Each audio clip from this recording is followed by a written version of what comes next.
here also, is that okay? That's fine.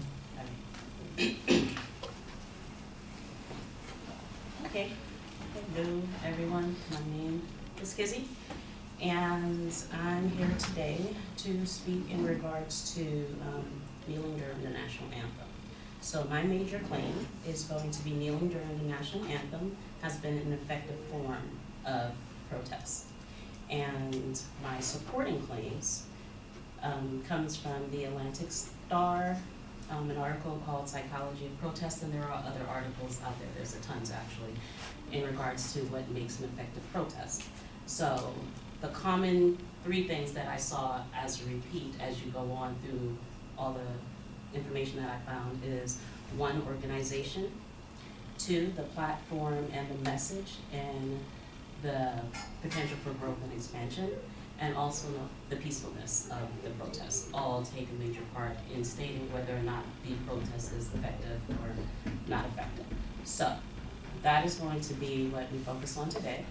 Just to give a quick synopsis, I'm sure everyone has heard Colin Kaepernick, who's the one who started the kneeling during the protest, started back in preseason games in August 2016. And it was seen or noticed by a reporter on the 3rd game. And that's when everything kind of blew up. So, looking at that, we need to also see what was the reason behind him taking the knee. Well, in an interview that he did that is posted up on YouTube, it was to 1, bring an awareness to police brutality and the lack of accountability, to bring awareness to the issues that are happening in communities all around us, and to focus on the insufficient training that police officers had. He actually compared it to that of a cosmetologist, which was kind of shocking when I heard him say that. I am a licensed cosmetologist, so I do know the training that goes in there, and when I looked it up, their training is between 880 hours to 990 hours versus a cosmetologist is 1,600 hours of training. So we're going to move on to my first claim, which is going to be kneeling during the national anthem has brought attention to the matter of police brutality, which goes towards the organization. And yes, that is his stated goal, is to bring attention to that case. People are now talking, whether it's talking in support of it, talking against it, it doesn't matter. The point is to trigger a conversation. Police brutality affects all of us, sorry. We have heard of the Trayvon Martins, the Eric Gardner, Sandra Bland, Philandra Castile, but also something that I saw a few months ago while I was sitting in a dentist's office is Daniel Shaver.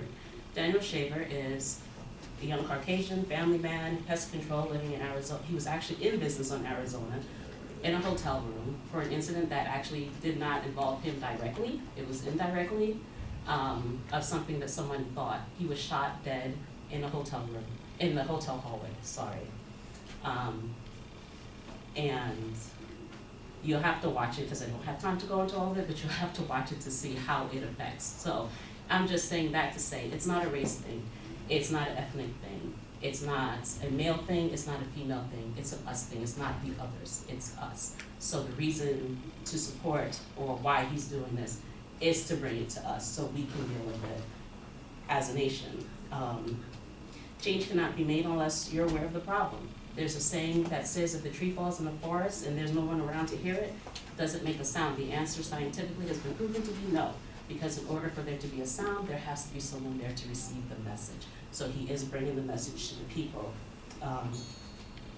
Many are aware of the problem, but choose to remain silent. Some are joining. My next claim is kneeling during the national anthem has garnered support as time goes on. We see it through the news, social media. We see other athletes, soccer, basketball, football, colleges, high school, everybody joining in to speak up and go along with the protest. We have military personnel, government officials, political officials.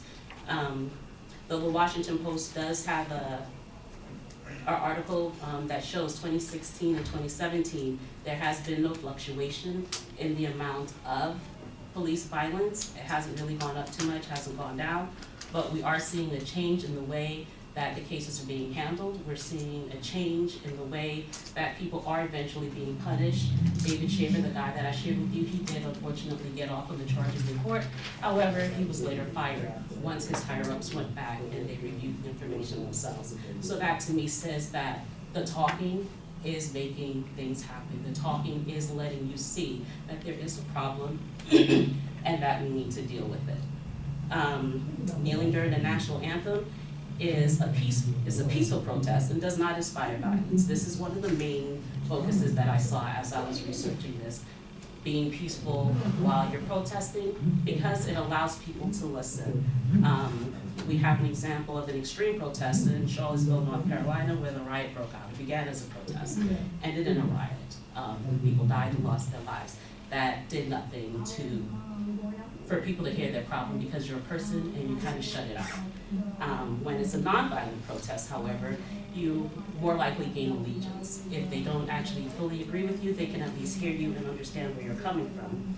The protest is also being heard. It promotes conversation. It builds bridges. And I would like to also point out that the support it's gaining, it's also has raised $1.65 million. It is a 10 for 10 challenge, and it's going throughout charities throughout the United States, charities of these athletes' choice. So it is influencing and it is making a change. I would like to go ahead and end on a quote by Dr. Martin Luther King Jr. that says, "A time comes when silence is betrayal."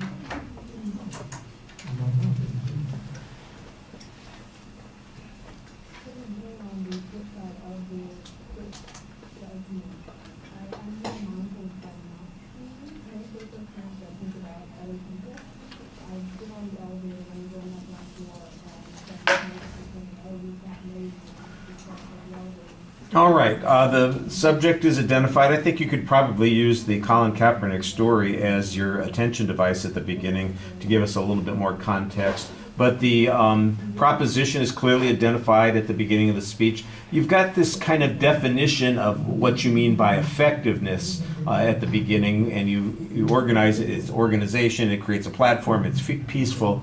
That, it turns out, is not really a preview of the structure of your speech. It's really a kind of a definitional concept of what you're talking about there. So there isn't really a preview of what the structure of the speech is going to be, although there is a nice definition of what it is that you were seeking when it comes to effectiveness of these kinds of protests. Your first point in the body of the speech is signposted pretty clearly. You say it has brought attention to the issue. So you again mentioned the examples. You cite several incidents of police brutality. I do think that you need to show, for instance, that those things were largely ignored, that they weren't covered, that people weren't paying attention to those things prior to the taking a knee protest. And I think that that's something that's missing, the notion that these things have gone on without any attention drawn to them is maybe a premise that needs more proof on it. Since you mentioned the Trayvon Martin case, that happened well before. There were other cases that you also included in your examples, and I'm not sure that any of them happened post the Kaepernick taking a knee protests.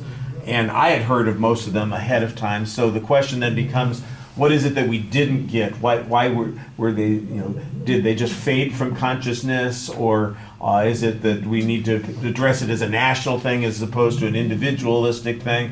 I think that needed to be clarified a little bit more. That's what we need to have. It's not, certainly these things get individual attention, but the bigger question is that there is a national issue that's going on here. And I like the idea that there's perhaps a lack of training for police officers. Now, you do a comparison between the police officers and cosmetologists when it comes to the number of hours that they have to do those kinds of things. And I think that that's an interesting starting point on that.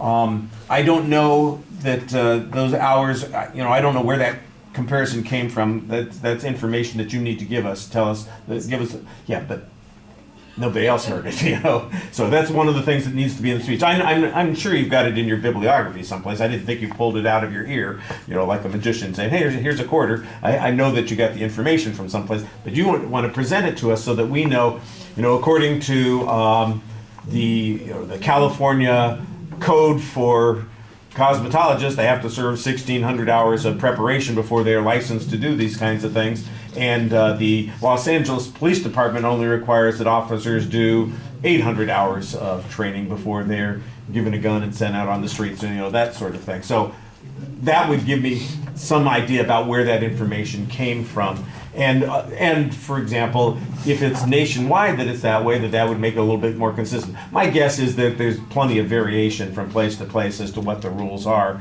and somebody might be cherry picking the statistics on these sorts of things to make it look a particular way. I don't know, and I don't have any way to assess it based on what you said there. So, like I said, I think that's though good information. That's the thing that there's an argument to be made that says, we probably don't have enough training on these issues. We're not spending enough time on this. This is a potential problem, and that's where we ought to be focusing our attention, and that the taking a knee thing is going to draw attention to those particular things. The Daniel Schaefer case is an interesting one, because I know that you're kind of trying to remove it from the notion that there is a racial or ethnic issue that's going on here and turn it into something else. I have a vague recollection. I mean, I've seen the video, the shooting thing that you're talking about, but I have only a vague recollection of what it was that was happening at the time, and what happened subsequently. So I think if you're going to use that as an example, you need to give us a little bit more detail. That's hard to do though, because you don't have as much time as you might like to have. The idea that that these kinds of movements have raised some money, I think that's helpful. That it's raised the profile or this issue, that I think I need to see a little bit more proof on to be convinced that people are doing something, that there's been an alteration in, or even a demand for alteration in training procedures, that sort of thing. I think when you look at it on a case-by-case basis, that you're going to perceive things differently than if you're looking at it as a national basis, and I think that's maybe the place that your argument needs to develop the most. All right, thank you.